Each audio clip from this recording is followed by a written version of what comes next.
আমি কিরকম ভাবে বেঁচে আছি তুই এসে দেখে যা নিখিলেশ। এ কি মানুষ জন্ম, নাকি শেষ পুরোহিত কঙ্কালের পাশা খেলা? প্রতি সন্ধ্যাবেলা আমার বুকের মধ্যে হাওয়া ঘুরে ওঠে, হৃদয়কে অবহেলা করে রক্ত। আমি মানুষের পায়ের কাছে কুকুর হয়ে বসে থাকি, তার ভেতরের কুকুরটা দেখব বলে। আমি আক্রোশে হেসে উঠি না, আমি ছারপোকার পাশে ছারপোকা হয়ে হাঁটি, মশা হয়ে উড়ি একদল মশার সঙ্গে। খাঁটি অন্ধকারে স্ত্রীলোকের খুব মধ্যে ডুব দিয়ে দেখেছি, ও গাঁয়ে আমার কোনো ঘর বাড়ি নেই। আমি স্বপ্নের মধ্যে বাবুদে বাড়ির ছেলে সেজে গেছি রঙ্গালয়ে, পরাগের মতো ফুঁ দিয়ে উড়িয়েছে দৃশ্যলোক।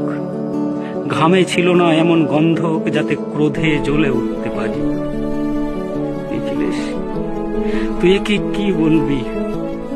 আমি শোবার ঘরে নিজের দুই হাত পেরেকে বিঁধে দেখতে চেয়েছিলাম যিশুর কষ্ট খুব বেশি ছিল কিনা। আমি ফুলের পাশে ফুল হয়ে ফুটে দেখেছি, তাকে ভালোবাসতে পারি না। আমি কপাল থেকে ঘামের মতো মুছে নিয়েছি পিতামহের নাম। আমি শ্মশানে গিয়ে মরে যাবার বদলে মায়েরই ঘুমিয়ে পড়েছিলাম। নিখিলেশ,